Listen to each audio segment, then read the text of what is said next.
Deixou cair as lágrimas, que deslizavam em profusão no seu rosto. O jovem emocionou-se e chorou junto.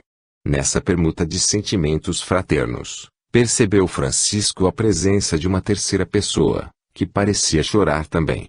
Era a mãe da serva, que, acompanhando os fatos desde o princípio, agradecia, comovida, a salvação de sua filha. Os feitores estavam inquietos pelo horário e o serviço atrasado. Já havia muitas horas de descanso, mas como falar isso com o filho do patrão? Seria uma falta de respeito. Ele estava ali na qualidade de senhor.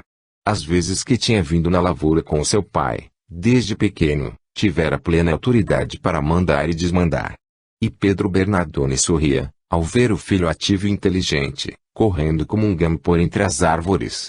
Francisco passou para o pátio com Folie, e começou a conversar com os servos, dando-lhes plena liberdade de perguntar o que quisessem, e eles, assentados no chão, sorriam de contentamento, com as ideias modificadas sobre os motivos da visita do jovem patrão às terras de Apolo. Conversou com mais de uma centena de escravos, ouvindo cada um em particular, sabendo de suas histórias, de seus desencantos e de suas esperanças. Aquele dia findara sem que voltassem ao trabalho. A lua brilhava com intensidade e as estrelas presenciavam aquela cena de luz, na luz de Deus. Alguns dos servos cantavam para Francisco, na euforia de sua presença, sem que pudessem lembrar que outro dia poderia ser inverno para eles. Improvisaram como que um teatro ao ar livre, feito de corações para um coração que já os amava. Como irmãos, filhos do mesmo Pai, Deus, festejavam as bodas de esperança dos homens em cativeiro. Houve até distribuição de vinho, e os homens respiravam, pelo menos naquela hora, os ares da liberdade. Somente entre os capatazes reinava o constrangimento. E Francisco lhes falou na presença de todos: não maltratem esses homens, pois são, como nós outros, filhos de Deus. Exijam deles somente o trabalho, que é dever de cada criatura. Ofertem-lhes regalias compatíveis com o labor de cada dia. Quando doentes, façam-nos descansar e cuidem de tratá-los com humanidade. Sejam amigos deles, procurando compreender que a vida pertence a todos. Não sei se voltarei aqui, mas levarei saudades, e o coração haverá de contar-me o que se passa nestas terras. E de onde estiver, pedirei a Deus por todos vocês. Benevenuto, sim, Senhor, as ordens. Vou levar a serva Folie para morar lá em casa. Minha mãe precisa dela, pois Jarla já se encontra avançada nos anos, e não pode mais atender às necessidades da limpeza dos aposentos da família, nem mesmo do atendimento pessoal. Sim, senhor. Mas, falou humildemente o capataz, não achas melhor que ela vá mais no fim da semana? A carruagem é de luxo, e a serva.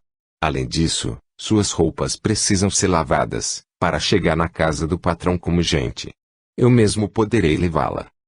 O moço olhou firmemente nos olhos do capataz, perpassou os olhos mansos nos servos, e notou que quase todos se sentiram felizes com a ideia de levar Folie para Assis, e deliberou: não, Benevenuto, ela vai junto a mim. Quero mostrar as belezas a esta criatura, que ainda não viveu as belezas de Deus na terra, pois ela tem olhos para ver e sentimentos para sentir a grandeza da vida.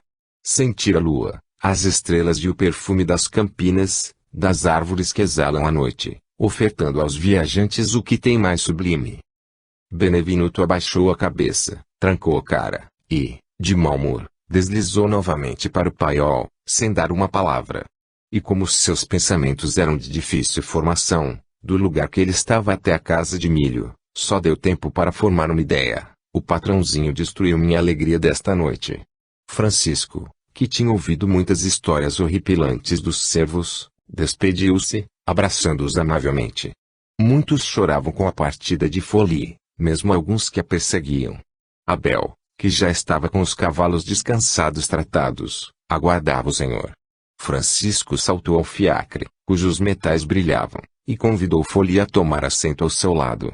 Os chicotes estalaram nos ares e os três partiram em direção a Assis. O pai de Francisco já mostrava nervosismo pela ausência do filho. A mãe e Jarla compraram o ambiente de apreensão ofertado por Pedro Bernardone, e todos se inquietaram. Maria Piccolini e Jarla começaram a passear nos jardins da mansão e se acomodaram em confortável banco que a luz clareava. Ela falou para a ex-criada. Jarla, minha filha, o que será do nosso filho? Ele, nesses últimos meses, parece desligado do mundo, é muito amável e educado com todos nós, no entanto, a sua atenção busca outra coisa. Pisa na terra, porém, a cabeça se encontra em outras regiões. E o tempo passava, com as duas mulheres conversando sobre o destino de Francisco. Nisto, deu entrada à carruagem, no pátio florido da mansão. A mãe e Jarla correram para recebê-lo, e se espantaram ao verem a outra passageira, que era estranha para elas. Sorrindo, ele pegou a serva pelo braço, a comentou com doçura, beijando a genitora com saudades. Mamãe, esta é Folie, e vai ser tua companheira. Eis a tua filha, Jarla. E suas mãos correram demoradamente pelos cabelos brancos da velha. Nenhuma das mulheres conhecia a cativa, pois havia muito que não iam às terras de Apolo, desconhecendo assim, a sua procedência. Benevenuto não dera conhecimento de sua existência, dado o seu interesse por ela, facilitando assim suas indignas intenções. Folie era espírito bastante elevado, da existência de companhias espirituais, protegendo-a de modo singular. Por pertencer a outra faixa de vida, e por seu merecimento, pôde ficar imune ao assédio do brutal capataz. Maria Piccolini suspendeu suas mãos delicadas, e entre elas, colocou o rosto bem estruturado da jovem, dizendo com carinho: Folie, sinto que meu filho não errou, trazendo-te, veja nos teus olhos e em ti, carência de amor, de um lar, de quem te entenda.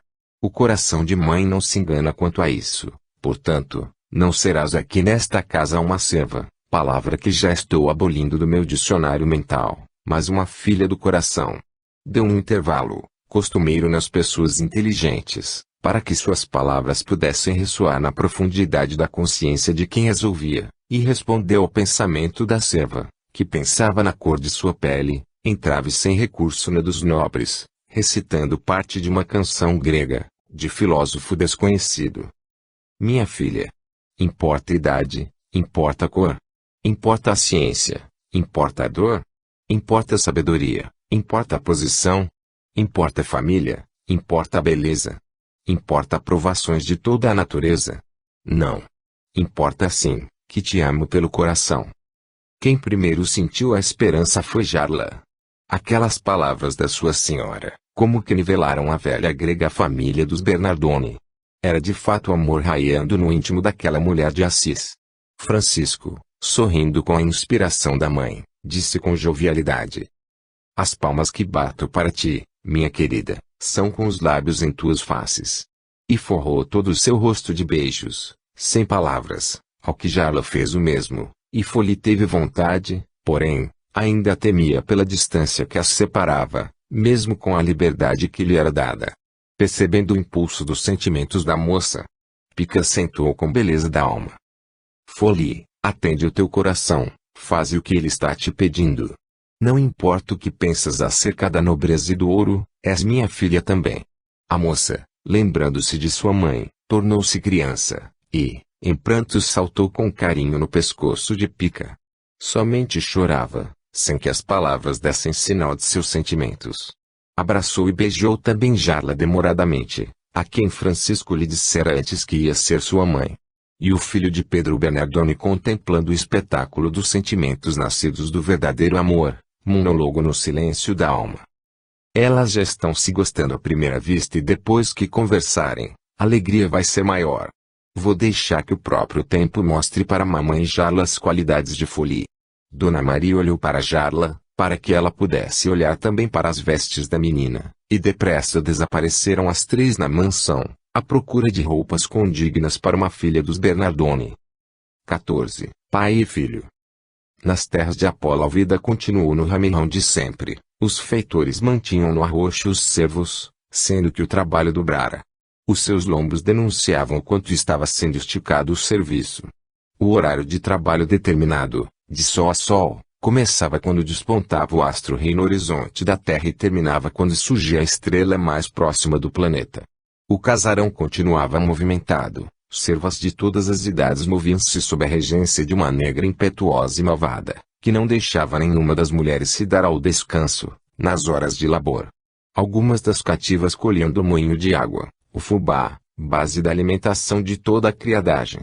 Outras postavam-se em torno de um grande pilão, socando cereais a 8 mãos, sob os sons de cantorias que lhes eram peculiares. Os socadores eram de cerne de madeira de lei, polidos por escravos hábeis nessa arte, e as mulheres musculosas, ao suspenderem as mãos de pilão, deixavam que as bases tocassem umas nas outras, produzindo um som estridente, como se fosse intervalo da música que logo em seguida continuava. Faziam do trabalho imposto uma festa. O suor derramava-se em profusão, testemunhando-lhes o sacrifício. Pedro Bernardone estava desesperado com a mudança de Francisco, filho que ele esperava ser seu substituto no grande comércio. O rapaz surgiu diante do pai, cumprimentando-o amavelmente, e logo foi conversar com alguns trabalhadores. Pedro, interessado, procurou sorrateiramente escutar a conversa, para tirar conclusões sobre as ideias do seu filho. E ouviu o diálogo travado com um dos feitores. Olá, Gustavo, Sr. Francisco, como vai? E o homem prosseguiu sem lhe dar tempo. O senhor deve estar bem, jovem, rico, bonito, sendo cortejado por mulheres lindas. O senhor é feliz. Quem dera que fosse eu. Suspirou o rude servidor. Francisco, de olhos fixos nos do feitor, dominando-o, sentiu de pronto sua natureza inferior. Todavia, isso não importava. Queria experiências, suspender o nível de compreensão daquele ser humano, mostrando a ele que a verdadeira vida estava noutra frequência. Mesmo que ele não entendesse naquela hora, ficaria com a consciência tranquila do dever cumprido. A ciência do ambiente, desprendida pelo coração de Francisco, transformara um pouco o capataz, colocando-o à vontade, e este imediatamente entregou-se ao rapaz com toda a confiança. Pensava o senador. Ninguém nunca me falou com tanta segurança, jamais presenciei tanta atenção, como a que o jovem senhor está me dando hoje, e deve ser por isso que o patrão está achando estranho. E balbuciou baixinho algumas frases. Se todo mundo fosse assim, que beleza! A gente até esqueceria os sofrimentos da terra. E começou a contar ao filho de Pedro Bernardone. Olha, senhor Francisco. E apontou o dedo para uma grande cabaça. O senhor sabe o que tem ali dentro? Esperou um pouco, para que o rapaz respondesse, e Francisco retrucou com delicadeza. Certamente que é água, Gustavo. A natureza é tão sábia, que além de nos doar água pura para nos sustentar a vida do corpo, ainda faz a vasilha com as condições exigidas, no sentido de manter essa mesma água, fresquinha e saudável.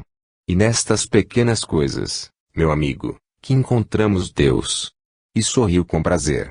O feitor sorriu também, cuja alegria era ver a inocência do jovem, diante de tanta maldade. Gustavo falou meio rouquenho, será que tem alguém nos ouvindo? O filho de Maria Piccolini balançou a cabeça afirmando. Tem. Gustavo. E Gustavo mostrou logo seus dentes grandes e amarelecidos. É o senhor, não? Ao que Francisco respondeu. É o senhor, sim. O Senhor do céu, Gustavo, Deus, que tudo vê e tu escuta, mas a ninguém castiga e ama a todos com o mesmo ardor. Então vou contar ao Senhor um caso. E procurou assentar-se num fardo peles. Tornou a apontar para a cabaça. Olha, patrãozinho. Aquela cabaça, antes, era para água, mas o seu destino mudou. Hoje está cheia de óleo, que deverei derramar na minha saída, em todos esses fardos até ao lado da porta, sem vestígios. Tarde da noite atearei fogo, porque não aguento mais o seu pai. Já pela terceira vez ele cospe na minha cara, na vista dos servos. Ele exige respeito, no entanto, a ninguém respeita. O que posso fazer é descontar tudo isso nos cativos, o que faço com todo o meu ódio. Mas tudo tem limites se agora eu quero desforrar-me nele mesmo. Não sei por que estou contando ao Senhor, pois esta casa lhe pertence também, porém, vejo em ti um homem diferente daquela fera. Desculpe-me, mas seu pai é um animal. Pedro Bernardone, que estava por trás de alguns sacos de fibra, mordia os lábios e acelerava-lhe o coração, de ódio do feitor. Teve ímpetos de pular no pescoço do homem e enforcá-lo. Entre mentes, achou conveniente ouvir mais, principalmente o que seu filho falasse. Qual seria a resposta de Francisco? e mordeu as mãos nervosamente para não gritar. Francisco assentou com propriedade. Gustavo, não deves prejudicar o teu senhor, do modo que pretendes. É certo que estás sendo lesado nos valores que a vida te confiou, sem que a oportunidade possa bater em tua porta de imediato, convidando-te para melhores dias. Não obstante, a própria vida demora, mas nunca se esquece dos filhos de Deus e tu fazes parte do grande rebanho. Se já chegaste até aqui com esse fardo pesado, caminha mais um pouco, porque na verdade a tolerância que porventura exercitas agora, adiante te abrirá muitas portas, por onde poderás passar com mais facilidade, sentindo a vida e vivendo em Deus. O ódio que parece querer pousar no teu coração escurecerá os teus dias, dificultando assim que encontres os caminhos da luz. Faze com que a tua cabeça volte ao seu trabalho de servir de instrumento de matar a sede, e nunca mais enlameie essa vasilha de intenções iníquas. Nunca queiras, Gustavo, perverter as coisas, somente porque os teus dias estão longos e negros. Sou filho de Pedro Bernardoni, bem sabes, não porque mereço esse conforto, não porque mereço essa posição social que ora desfruto, é por misericórdia e Deus, meu e teu pai igualmente. De uma hora para outra poderemos trocar de posição na vida, e, quem sabe, não irei precisar de ti nas maiores dores, nas cruciantes provações. Os bens materiais, Gustavo, são transitórios, não têm parada certa. Quando sua estadia começa a fazer mal ao zelador, são retirados por forças invisíveis e colocados em outras mãos, com outro destino. O nosso empenho verdadeiro deve ser o da conquista dos tesouros eternos, que andam conosco onde estivermos. O feitor nunca tinha ouvido um falar tão bonito como aquele. Estava admirado. Onde ele aprendera coisas como aquelas? Francisco, além das palavras, envolvera Gustavo em um magnetismo de amor, de interesse, de bondade, e o servidor não suportara o ambiente de que nunca fora alvo e seus olhos estavam marejados de lágrimas. E o filho de Pedro Bernardoni, também com os olhos umedecidos prosseguiu, argumentando. Vê como a maldade não reside em teu coração. Estás querendo defender-te dos ataques do teu senhor, e querendo dias melhores. No entanto, não sabes onde começar e, nessa perturbação, sejam meios errados. Se começares revidando os acicates da prepotência, perderás, porque o ódio gera ódio, rebenta-se na maior inimizade, e quando os transformamos em amor, Deus nos premia com a paz. Não deve importar a ti como o Sr. Bernardoni adquiriu tudo que aqui se encontra. O que deve te importar, sim, é cumprir o teu dever, onde o céu te chama. Destruir não de ser a atitude de homens de senso iluminado pela fé. Ninguém sofre eternamente. As sombras continuarão, enquanto não aparecer o sol da compreensão. Se por acaso persistires na maldade, demorarás amarrado nas vigas da cegueira, e somente enxergarás a ti mesmo, esquecendo-te dos outros. O egoísmo te prende de mãos dadas às irreverências. Pedro Bernardoni, escondido, se encontrava abatido, sem saber o que fazer. O filho o estava defendendo, sim, e isso o agradava. O que não achava bom era Francisco usar educação e ternura para com o lixo da criação humana. Servo era servo e nada mais. Depois acertarei com esse cão. Darei a ele o que merece. E saiu mansamente sem que ninguém o visse, mas envenenado pelas ideias do enfardador Gustavo. Francisco fez um pequeno silêncio e esperou que Gustavo falasse alguma coisa do que sentia, do modo pelo qual encarava a vida. O servidor, cabeça baixa, envergonhado diante de tanta beleza, o coração usando a boca para ser ouvido, falou já bastante calmo, mostrando mudança de atitudes. Nunca pensei que na família do Carrasco pudesse nascer alma tão pura como o senhor. Sinto que deve estar sofrendo com esse modo de viver. Preciso de quem me ajude, não sei mais o que pensar sobre mim. Estou reduzido, doente e maltratado como um animal. Quero encontrar no senhor um arrimo, quero ter fé em alguma coisa. Quero ter esperança, menino Francisco. E destampou em prantos. Francisco deixou que ele chorasse. Depois, Gustavo olhou para um rol de madeira que o ajudava a apertar os fardos de peles, apanhou-o com simplicidade. Francisco, percebendo o que ele iria fazer, interveio com brandura. Não faças isso, Gustavo. Queres mostrar o teu arrependimento destruindo? Quebrar essa cabaça é mostrar que a vingança ainda ronda o coração. Por que quebrá-la? Ela que somente te serviu, resguardando a água impurezas para te saciar, e sempre foi amiga fiel. Mesmo o óleo que nela contra poderá ser útil centímetros alguma candeia e, se perder o ambiente para guardar água pura, servirá para uma dona de casa como depósito ou que queima para clarear a noite. O ódio e a vingança, na vasilha do coração, é como essa cabaça que era para a água e levou óleo. Após muito tempo é que poderá voltar a conduzir a água potável, porque o óleo se entranha nas fibras mais íntimas de tudo o que toca. No entanto, se persistirmos no bem, tudo alcançaremos na paz de Deus e de Cristo. Sê corajoso, porém, no tocante ao bem que podes fazer. Queiras ser homem, não apenas pela linha de masculinidade que a vida te emprestou, mas para converter a tristeza em alegria, a guerra em paz e o ódio em amor. Procura mostrar a tua força por todos os meios, no entanto, nunca te esqueças de dominar os teus próprios impulsos de vingança, de inveja e de descrença. Gustavo não tinha palavras para falar diante daquele que era todo amor.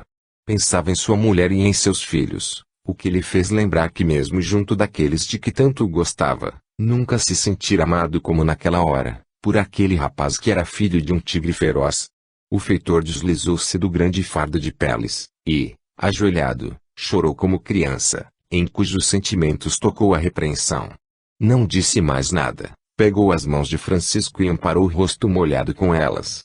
O filho de Pica achou conveniente nada mais dizer, entre mentes, enquanto Gustavo meditava na força do arrependimento, pensou por uns instantes. Mais uma prova, meu Deus, que me destes, de que criatura nenhuma é mim. Desde quando lhe ofertamos amor, a fera se transforma em humano, e esse se afigura ao anjo. O que falta em quase toda a humanidade é compreender as necessidades de afeto de uns para com os outros, sem que o egoísmo dele faça parte. Quanto custa um pouquinho de amor, para com aqueles que nos rodeiam? Qual o preço de frações de atenção que poderemos dar ao próximo? A verdadeira amizade, que começa nestes minúsculos instantes de entendimentos, só precisa que apareça alguém com a devida coragem para valorizar e fazer expandir esse tesouro que damos por misericórdia do Cristo. Nisso, Gustavo, que já se encontrava sentado nos calcanhares, olhou com admiração para o jovem e pensou também: como pode existir uma pessoa nobre, tão distinta e rica que se preocupa com os pobres? Como pode um anjo de Deus querer viver no inferno com demônios e querer ajudá-los? Não posso entender. Devem ser os fins dos tempos que muitos profetas anunciam. Nunca me interessei por religião, mas se o menino Francisco arranjasse uma, eu ia acreditar em Deus e no que ele dissesse, por não faltar esperança no que ele fala. Um Deus da maneira que ele prega é um Deus bom. A mão de Francisco percorreu toda a cabeça de Gustavo, como a de uma mãe no mais puro afeto com o filho, e notava-se uma força poderosa fluindo dos dedos do rapaz, penetrando em todo o cosmo orgânico do servidor, parando aqui e ali, desentulhando obstáculos, avivando o sistema nervoso, e se enroscando nos vasos linfáticos como minúsculas reservas de vitalidade, para as horas de maiores testemunhos. Internamente, sem que o raciocínio tomasse parte, a alma dentro da sua própria inconsciência saberia usar essas forças, ali colocadas com o emblema de servir. O pensamento de Francisco, mestre por excelência, sabia doar com amor, dar o toque nas bênçãos da natureza, para engrandecimento da própria vida. Gustavo recebera um prêmio por lei de justiça, na sequência da maturidade espiritual. E Deus que não se esquece dos seus filhos. E Jesus Cristo trabalhando por intermédio de seus mais chegados discípulos. Foi Francisco de Assis, na mais alta expressão daquilo que ele era, e do muito mais que continua a ser. Francisco bateu com delicadeza no ombro do servidor, e assinalou com alegria: vai para casa, Gustavo. E hora de juntar-te aos teus, depois conversarei com papai a teu respeito, e quero que saiba que Deus não despreza criatura alguma, em qualquer circunstância, mesmo nas mais difíceis. Que Jesus te acompanhe. Gustavo saiu inundado de paz e de esperança, degustando o manjar espiritual ofertado pelo jovem senhor. Francisco ganhara, há anos atrás, um evangelho. E tanto se afeiçoara a ele, que dele não se separava nem para dormir. Era seu companheiro de todas as horas, folheava-o sempre que tinha oportunidade, consultava em todas as suas dificuldades, e a intuição se fazia como por encanto, interpretava os textos, como se estivesse na época em que eles foram ditos. E na verdade esteve, porquanto ajudara a escrevê-lo como João Evangelista, dando os últimos retoques na maior obra de todos os tempos. Maria Piccolini e Jarla, juntamente com Folie, tinham saído para um curto passeio. Pedro Bernardone estava descansando, porque era uma tarde de domingo. Francisco foi entrando na mansão, pensativo. Cumprimentou o pai, disfarçando a tristeza. Boa tarde, papai, como vai o senhor? Vou bem, filho. Quero muito falar-te e não posso esperar mais. Estou aqui há horas, à tua espera. Desculpa-me, papai, não sabia. Olha, Francisco, não estou compreendendo o modo pelo qual tu estás te conduzindo. A tua mudança me estranha. Parece que não te interessas mais pelo comércio, como dantes. Viajas por muitos lugares sem que eu saiba o que estás fazendo. Isso me preocupa sobremodo. Conversas constantemente com os servos, deixando transparecer alegria e bondade. Ficas horas a fio dialogando com capatazes, com mulheres e por vezes crianças, sem que eles respeitem a tua posição de nobre. Tenho grande esperança no teu futuro, e dele não posso descuidar, para que a tua mente não seja deturpada com falsa visão da realidade. Cismo com tua frequência junto aos servos e certos tipos que se dizem filósofos, que amam mais a preguiça do que o trabalho. Como teu pai, peço-te que te afastes desses tipos imundos. Eles vieram ao mundo, meu filho, para nos servir, qual os bois, os cavalos, os cães. Se te compadeceres exageradamente do sofrimento desses homens, nivelar-te-ás com eles e acabarás sendo um deles. Francisco, de mãos cruzadas, rodava os dedos silenciosamente e era todo ouvidos. Esperava há muito mais tempo do que Pedro Bernardone, por aquele momento. Sabia que seria um encontro decisivo entre pai e filho. A sua fisionomia mostrava traços de apreensão, todavia, por dentro, se comportava na mais invejável tranquilidade, pois a sua consciência já lhe havia traçado o roteiro para que ele pudesse trilhar, bem como as respostas que deveria dar ao pai, na hora oportuna. Pedro Bernardone continuou. Quero também que saibas de uma coisa com bastante urgência, não podes dar a qualquer pessoa algo do que nos pertence, sem a minha ordem. Ainda estou vivo, e, essa linha de conduta, é bom que apliques igualmente, no futuro aos teus filhos, se os tiveres. Herança desta monta é digna de ser preservada. Nós somos donos de império, porque sou vigilante, sei administrar, sei me conduzir, e não meço sacrifício para juntar. Se o comerciante for ter piedade dos outros, se amolecer muito o coração, o que ele tem desaparece em pouco tempo. A piedade, a caridade, o amor, a paciência, a tolerância e a fraternidade são contrárias à barganha das coisas, está completamente fora das cogitações dos que labutam com o comércio.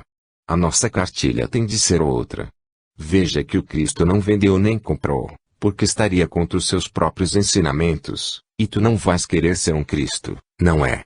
De certo modo, tenho de admirar a tua educação para comigo e tua mãe. Somente não suporto, e isso deve ficar bem claro, é o teu tratamento para com Jarla, como se ela fosse pessoa da nossa mais profunda intimidade. E por cima de tudo, ainda trouxeste uma serva das terras de Apolo, juntando a nossa família. São estas arestas que precisas aparar na tua conduta. Quero fazer de ti um nobre, e para isso tens muitas qualidades. Francisco ouvia tudo pacientemente. Saiba que ouvi toda a tua conversa com aquele miserável feitor. Gustavo vai pagar pela ousadia de desmoralizar-me diante de ti, de querer atear fogo nas minhas mercadorias, e de instigar os servos contra mim. Já dei ordens aos meus fiéis servidores para darem sumiço naquele cão, o que servirá de exemplo para que aprendam a respeitar o patrimônio alheio. O filho de Pedro Bernardone quis levantar e protestar veementemente contra as ideias do pai, no entanto, o bom senso fê-lo quieto. O assunto acendeu uma fogueira no raciocínio de Francisco, tinha bastante argumento para a conversa com seu pai, mas o coração lhe dizia: espera mais um pouco, pois isso faz parte da disciplina e do próprio cristianismo. O mestre dos mestres foi condenado, cuspido, maltratado, ofertaram-lhe uma coroa de espinhos, Levaram-no para ser crucificado, sem que ele reclamasse, blasfemasse ou revidasse. Escuta o teu pai, pois que esse direito lhe pertence, de querer conduzir-te por caminhos que ele acha serem os melhores. Pedro começou a alterar a palavra, dizendo: meu filho, e bom que aprendas obediência, sem que use a violência, que aprendas o trabalho, do modo que requerem as nossas condições, sem que eu te imponha este dever. Que mudes a tua conduta diante dos servos, sem que eu te ensine pela força. Pelo que vejo, estás faltando com respeito às minhas ordens, e se isso continuar, não sei o que pode ser do teu destino, como filho de Pedro Bernardone, o mais bem colocado negociante de Assis, senão da península. O pai de Francisco caminhava de um lado para outro no grande salão, e de vez em quando olhava para o filho com o dedo em riste. Não era homem que tivesse o dom da oratória, mas no diálogo a dois, em assuntos de compra e venda, era mestre. Sabia influenciar pessoas e submetê-las. E usou dessas artimanhas naquela hora, para colocar o filho do modo como pretendia que ele fosse. Ignorava que Francisco estava moldado, do coração à inteligência, para outras coisas, que ele iria se mover no mundo pelas mãos do Cristo. Pedro jogou-se em um confortável triclínio e esperou a fala do filho. Os seus nervos saltavam, como que eletrizados pela consciência. Seu coração se mostrava alterado dentro do peito. Francisco, pressentindo o desespero do pai, argumentou com brandura: papai, estou encontrando dificuldades para começar a responder-te, não obstante, confio na providência divina. Deves saber que não sou mais criança. Sinto a liberdade de gritar dentro de mim, impondo-me condições absolutamente certas. Há coisas que ainda não compreendo, porém, o prazer que me assoma valoriza as atitudes que deverei tomar. Cada ser humano, tu bem sabes, é um mundo à parte, regido por leis diferentes umas das outras, enraizadas na grande lei de Deus, que é o amor. Estou indo cedo, talvez porque assim o queira Deus e por ser o fim da madrugada que anuncia o dia. Sei que vou encontrar dificuldades sem conta, sei que arranjarei muitos inimigos gratuitamente e que serei desprezado pela própria família. Todavia, de uma coisa sei mais que todas, que estou cumprindo um dever de consciência e que estou sendo eu mesmo na jornada infinita da criação. Se for preciso dizer-te adeus para cumprir o meu dever, eu o farei. Não que eu queira esquecer-te, mas para cumprir o destino que me foi traçado pela divindade. Para mim, são sagrados os laços de família, entretanto, os laços com a verdade o são muito mais. Acho que o homem nobre, consoante conceituas a nobreza, nem sempre faz o que quer, mas sim a vontade daquele que está nos céus. Queria mesmo, há muito, falar-te a sós, como estamos agora. Não quero ter segredos. Neste momento, hão de desaparecer o pai e o filho, para sermos dois homens, um diante do outro. E a voz de Francisco tomou outra firmeza. Havia momentos em que ficava grave e macia, em outros, enérgica, mas invada de carinho. Pedro Bernardone tinha ímpetos de levantar-se e responder ao filho com tapas no rosto. Ele era agitado, e naquele ambiente estava furioso, era como um tigre enjaulado pelo magnetismo do rapaz. Francisco olhava dentro dos olhos do pai, com a autoridade que lhe era peculiar, como espírito de alta hierarquia.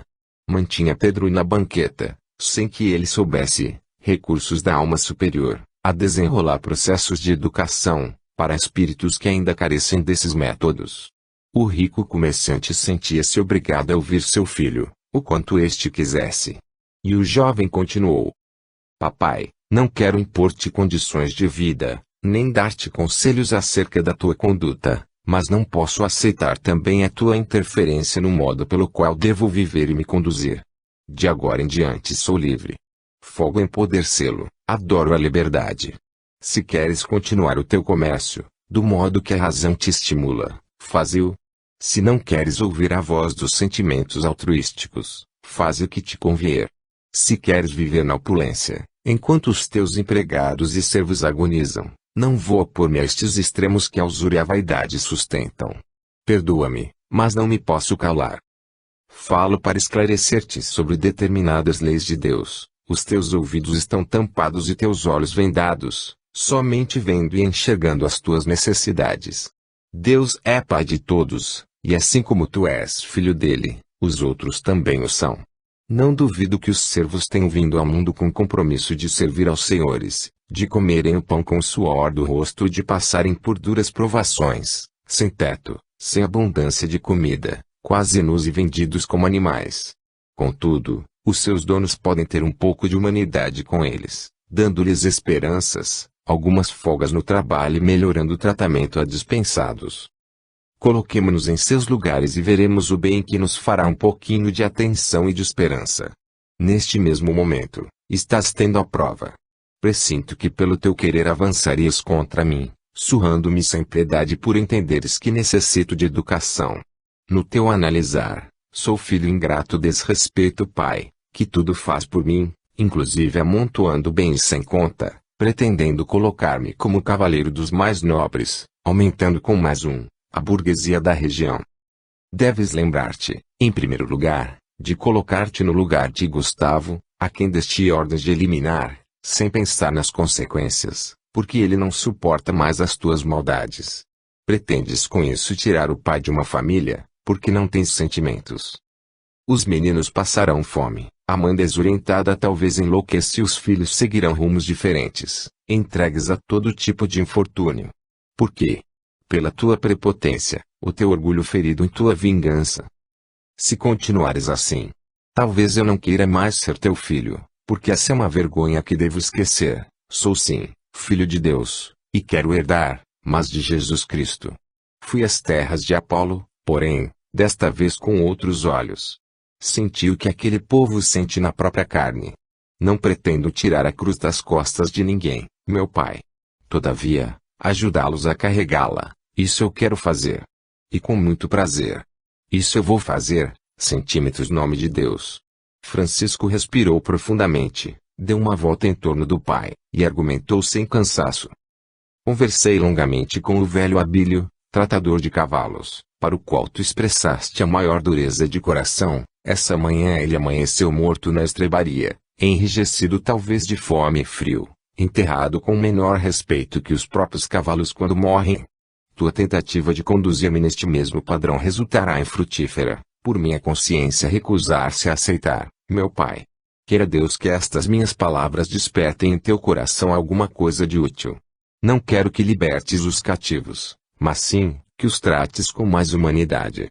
Minha mãe e Jarla são um exemplo de virtude. Por que não procuras um tempinho para ouvi-las? Seria isso para ti, um grande tesouro, se não uma luz que espalharia as trevas da ganância que te envolve. Francisco silenciou-se. Pedro Bernardoni saiu do afogo, balançou a cabeça e, como que jogando fora as ideias do filho, berrou estentoricamente. Cala-te! Cala-te, Francisco! Se não te parto ao meio. O rapaz olhou para ele compassivamente, dizendo, vou calar-me, papai, não por medo, mas por já ter terminado o assunto.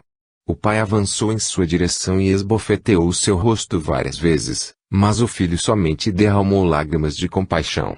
E saiu pisando duro em demanda de seus colegas de usura, que já o esperavam para uma reunião, que se dava todos os domingos à noite.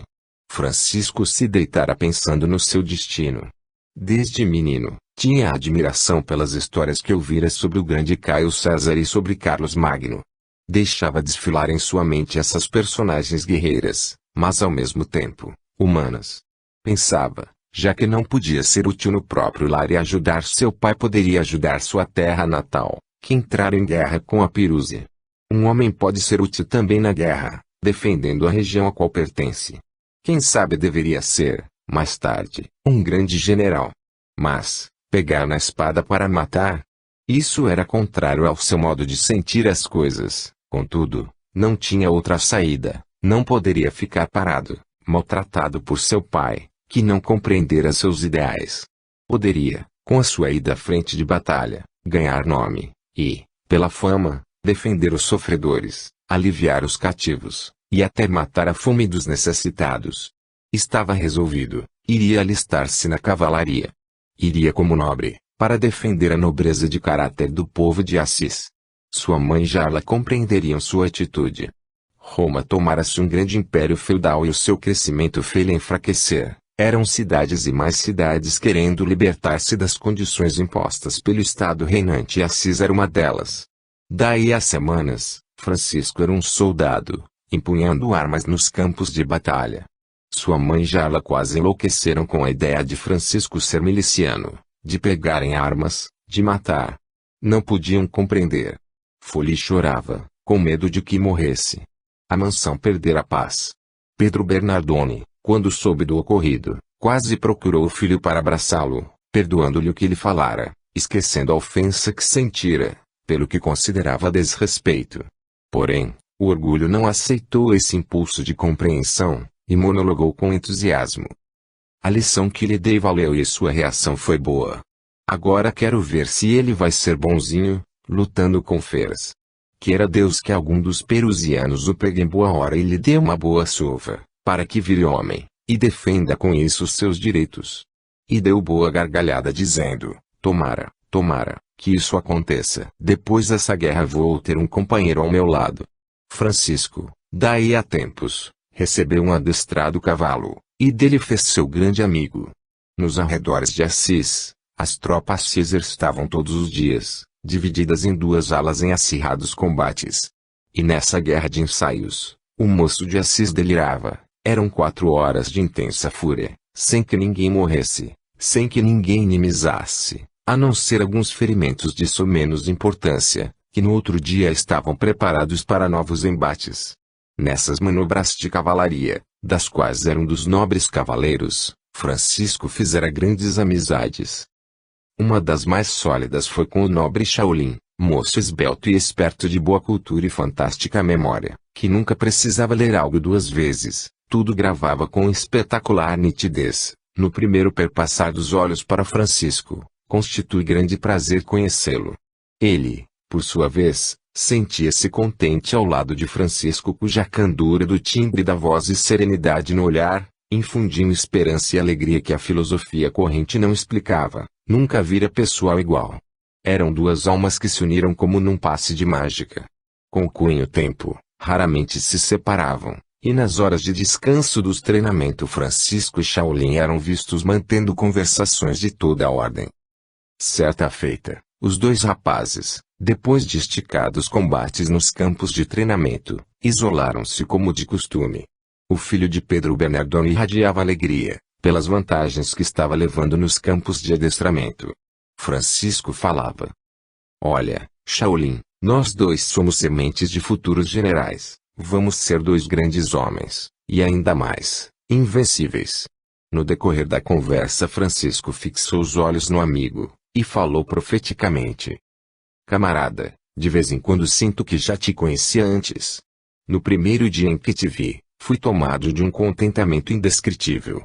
Não sei se o mesmo aconteceu contigo, mas eu me senti feliz. Creio que, sendo verdade o que uma velha grega me falou, interrompeu Shaolin, que nós mudamos de corpo como de roupas, e não. Acentuou Francisco. Sim, como sabes isso? Não sei bem, mas acredito, e sinto que é verdade. Depois a própria vida tem confirmado.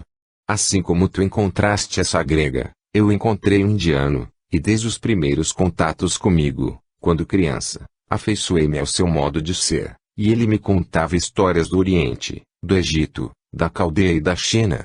Fez-se discípulo do Cristo, como se esse mestre do Oriente fosse um deus. E eu me senti fascinado igualmente com a vida deste grande místico. Acho que ele destampou uma nova força nas mentes dos homens. Tenho saudades dos lugares por onde o Nazareno andou. E ainda mais. Esse velho indiano descobriu um dom em mim que eu não tinha observado, ou então, achava que era natural em todas as criaturas. Interveio Francisco, e o que era, que dom era esse? Shaolin prosseguiu sorrindo. É o dom de gravar tudo que ouço ou que leio pela primeira vez, de nada me esqueço. Ele mesmo ficava admirado. Francisco, meigo como sempre, enfiou a mão no bolso da túnica, e retirou dela uma oração que a sua mãe lhe dera, para que ele recitasse nas horas difíceis, e falou a Shaolin. Vou ler o que aqui está escrito e depois quero que reproduzas fielmente o texto, provarás para mim o que dizes, e, se for verdade, serás um fenômeno nos caminhos da vida. Francisco leu pausadamente a súplica. Olhou para o companheiro, e pediu brandamente. Repita. O nobre cavaleiro reproduziu, fielmente, toda a leitura feita pelo seu colega, com expressão encantadora. Francisco foi tomado por uma emoção que os recursos da escrita não podem explicar. Era verdade o que falara Shaolin. Embriago-me com estas coisas misteriosas, disse Francisco. Eu, não consigo como tu, Shaolin, gravar na mente tudo o que leio. No entanto, se prestar atenção no que quero, logo me conscientizo, sem que eu mesmo saiba o motivo desta percepção. Para mim é segredo, parece-me que leio tudo o que quero dentro de mim. Shaolin também admirou-se, pois esse dom de Francisco era mais importante do que o seu. Bastava concentrar-se no que queria, e logo vinha a revelação. Queria igualmente uma prova. E estampou-se na sua fisionomia interesse de conhecer mais acerca dos dons de seu companheiro, que poderiam ser muitos, pelo que sabia das coisas invisíveis, relatadas pelo seu mestre indiano. E pensou firmemente no nome de um mestre que somente ele sabia, e falou ao Francisco. Para que eu não tenha dúvida sobre a qualidade que acabas de dizer, em que estou pensando agora. O filho de Dona Picalini cerrou os olhos, concentrou-se firmemente na pergunta do soldado Shaolin, e disse sorrindo, estás pensando no teu mestre indiano, que se chama Dalan Puliano, de quem somente tu sabes o nome. Shaolin empalideceu de emoção. Como poderia não existir segredos para aquele homem, nem de pensamento? Fez várias provas, e Francisco respondeu a todas com desembaraço. Carregava consigo um documento de seu pai, de alto valor moral, para as horas de maiores dificuldades. Pensou nele, e o mancebo de Assis leu todo o conteúdo da escritura, até mesmo com as pontuações, e o nome de quem assinara. Os dois rapazes afinizaram-se ainda mais. Francisco interessou-se em saber a história de Shaolin, que passou a narrativa. Francisco, sou filho de nobres franceses. Meu pai era famoso conde grande guerreiro. Como místico nas ciências secretas, era por excelência fenomenal. Quando perdia a batalha nos campos de guerra, conseguia desaparecer, sem que o inimigo pudesse pôr as mãos nele.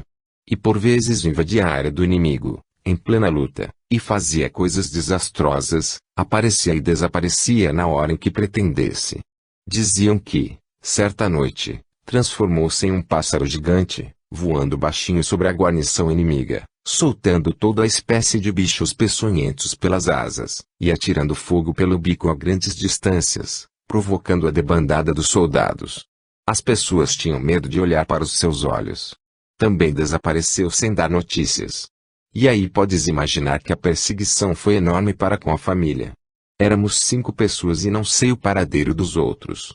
Eu, o mais novo, tinha apenas 5 anos e, com essa idade, já falava 2 línguas, o francês e o alemão, e tudo o que era falado perto de mim, que eu ouvisse, nunca mais esquecia. Um político italiano que visitava a França, sabendo das minhas qualidades, interessou-se por mim, empenhando-se para que eu fosse com ele para Roma, encarregando-se de fazer de mim um homem de letras. Foi dessa maneira que vim para a Itália. Com 7 anos eu lia qualquer texto em latim e italiano. A casa onde eu morava era muito visitada, pelos dons que eu possuía. Quando cresci, fiz uma viagem ao Oriente, e gostei imensamente. Passando por Assis, resolvi ficar algum tempo. Como sou aventureiro e amante da justiça, achei que deveria alistar-me neste pelotão, para defender esta cidade de que tanto gosto e admiro.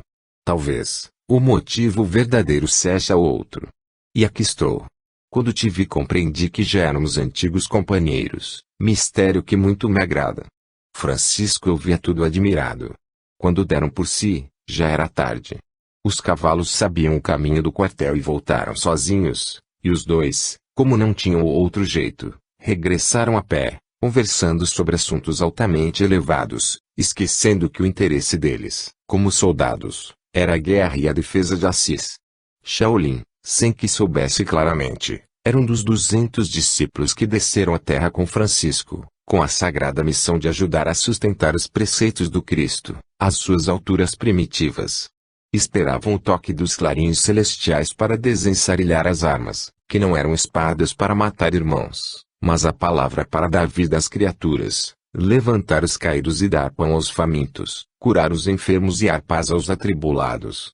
Numa madrugada, A mansão de Pedro Bernardone se movimentou. Era a partida de Francisco para os campos de batalha e somente seu pai irradiava alegria. Achava que faltava ao seu filho aquela experiência, para ser um nobre verdadeiro, para ser um economista à altura dos Bernardone. Pensava Pedro. Na frente de guerra, ele sentirá na pele que devemos, em primeiro lugar, olhar por nós mesmos. Onde não existe egoísmo, desaparece o conforto e a própria vida. Temos, na terra, de pensar no dia de amanhã, e para isso temos de fazer alguma coisa hoje.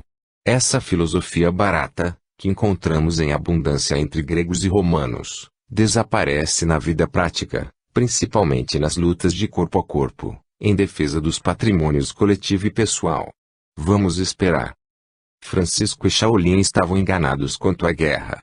Gostavam imensamente daqueles treinamentos, horas a fio, nos arredores de Assis. Todavia, ali eram irmãos com irmãos, não havendo domínio do sentimento de ódio, sendo tudo mera aparência. Será que quando chegasse o momento decisivo de matar ou morrer, teriam eles coragem de se entregarem aos sentimentos contrários ao amor? Inseparáveis, partiram para a luta, mas a providência divina convocou-os para outro tipo de guerra.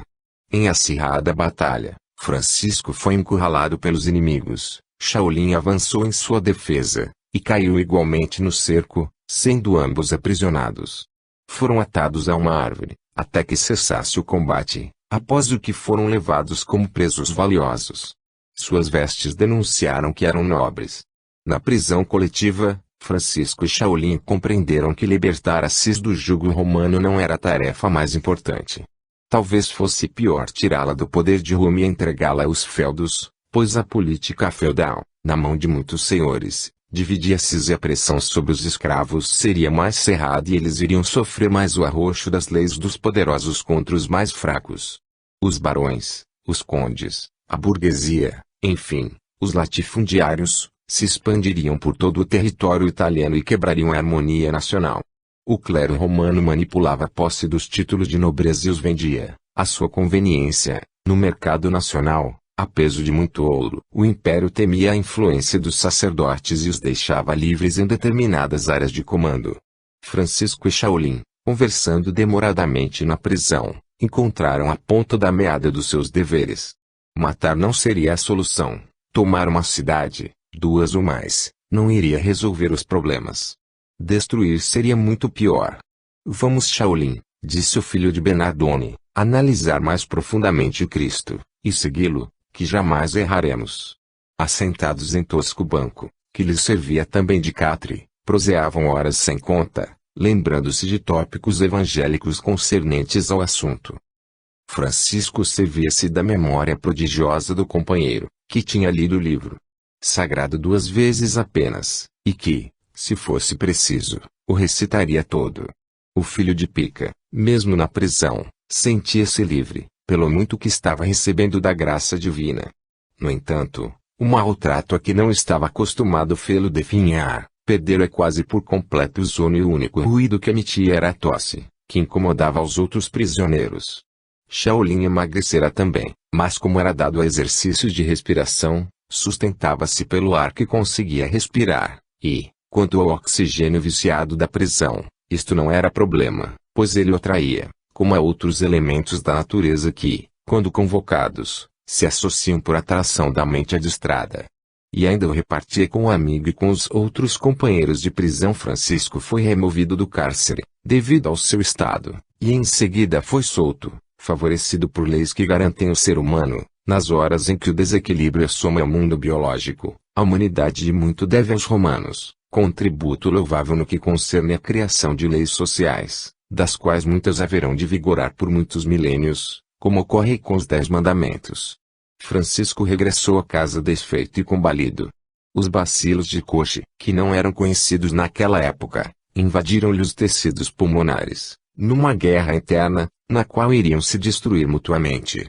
Apesar disso, seu regresso foi motivo de alegria para todos, menos para Pedro, que jamais esperara que o seu filho voltasse derrotado como um nada, na soma dos valores da família, atribuindo tudo isso à influência de sua mãe e da velha grega. Francisco, entre a vida e a morte, delirava. Pica e Jarla não saíam da cabeceira do rapaz, e intercalavam os xaropes com orações. Pedro, furioso, passou dias sem que a família o visse. Foi várias vezes procurar seu confessor, e este o aconselhou para esperar mais um pouco, que deixasse o rapaz melhorar, para depois saber o porquê do fracasso. Um nobre nunca cai em mãos de carrascos, sendo preferível dar a vida em troca da honra. O moço de Assis emagrecera assustadoramente, mas, enfim, numa manhã, um tanto quanto renovado, abriu os olhos. Parecia estar voltando de uma grande viagem. Sentiu fome, e logo lhe foi servido suculento caldo, juntamente com o qual sorviu amor, como alimento da alma, partindo de sua mãe, Jarla e Folie. Daí algumas semanas, via-se Francisco andando apoiado em um bastão, no grande quintal da mansão, e a moçada de Assis não o deixava a sós. Francisco era amado por todos, principalmente pela juventude. Já refeito, recomeçara as suas andanças a cavalo, pelos arredores de Assis, sentindo e entendendo a natureza. Periodicamente, seu pai o recriminava pelos acontecimentos infaustos, e ele silenciava o quanto podia, reconhecendo sua posição de pai. Lembrava-se constantemente de Shaolin, que o compreendera na profundidade. Onde estaria ele? O coração lhe ensinara que Deus nunca abandona os seus filhos, principalmente os mais obedientes, e Shaolin tinha grandes qualidades. Francisco, já bem disposto, pensou em alistar-se na cruzada, pois nela ia defender uma causa nobre, e em Assis havia um posto de alistamento, do qual o bispo fizera chefe por ordem do Papa Inocêncio III. Deveria ser intuição divina, pois até se crianças estavam se alistando, abandonando seus pais para servirem cegamente a Deus a causa da igreja. Porque ele, um rapaz, não faria o mesmo. E daí a dias, figurava o nome de Francisco no grande livro rubricado por Inocêncio III, com emblemas da cruz e de espada gravados na capa. E quando alguém folheava as páginas para que Francisco assinasse, como o primeiro passo do brado de guerra de mais um filho de Assis, este espantou-se ao ler rapidamente o nome de Shaolin em folha contígua. Já se havia alistado seu grande amigo. Seu coração pulsou com mais interesse, para lutar contra os turcos e expulsá-los das terras santas, esplendendo o nome do Cristo nas páginas da história, como sendo o maior mestre de todos os tempos. Por Jesus, daria a vida sorrindo. Morrer por Cristo era um prazer maior. E agora, onde encontrar Shaolin? Deveria apressar-se, pois era provável que estivesse em Veneza, pois de lá iriam partir as primeiras levas dos soldados de Deus. 15. Cristo fala. Pela fé Abrão, quando chamado, obedeceu, a fim de ir para um lugar que deveria receber por herança, e partiu sem saber onde ia. Francisco era alma impetuosa em suas decisões, todavia, vibrava em seu coração a obediência às leis de Deus. Sabia que elas existiam, cabendo-lhe, pois, descobri-las, fora e dentro de si. Já tinha lido muito sobre as grandes vidas, suportados por eles em favor da paz e dos sofredores, e, principalmente, para que o Evangelho de nosso Senhor Jesus Cristo pudesse ser conhecido por todas as nações do mundo e por todas as criaturas de Deus. Mesmo em tenra idade, nunca duvidava da eficácia dos sacrifícios e da renúncia, mostrando assim à humanidade, que Deus está sempre presente, ajudando-a. E ele tinha fortes pressentimentos de que deveria, algum dia, se entregar de corpo e alma à grande fraternidade, aquela que nivela as criaturas, de sorte que todos os homens sintam o mesmo amor e os mesmos interesses de se ajudarem mutuamente. O filho de Dona Maria Pecalini estava inquieto, preocupado com o que deveria fazer. Tinha-se alistado em defesa de Assis, terra que o recebera como filho do coração, onde depois fora derrotado e preso, jogado numa cela qual um cão. A violência dos milicianos que o prenderam e que não respeitavam seres humanos fazia lembrar-se de seu pai. Presenciou mortes impiedosas causadas por simples respostas de prisioneiros na revolta de seus corações, e naquele transe, mesmo sendo chamado de covarde, notou o valor da obediência, e ainda, que o amor cobre ou apaga a fúria e o ódio dos que se encontram como vencedores. E nestas deduções o seu coração lhe segredava que o seu caminho era outro, e não aquele das guerras fratricidas. Computava ideias de todas as procedências, que a sua mente tem associava, e acabou certificando-se de que a violência era filha legítima da ignorância, e que para quem sentia a presença de Deus no coração, O melhor caminho era o que Cristo delineara para a humanidade. No entanto, rejeitava muitas regras estabelecidas na religião vigente no mundo, que colocava Jesus como inspirador dos seus conceitos, e nas que em momentos de conveniência própria, esquecia os mais elevados conceitos do Divino Mestre, os conceitos do amor a Deus e ao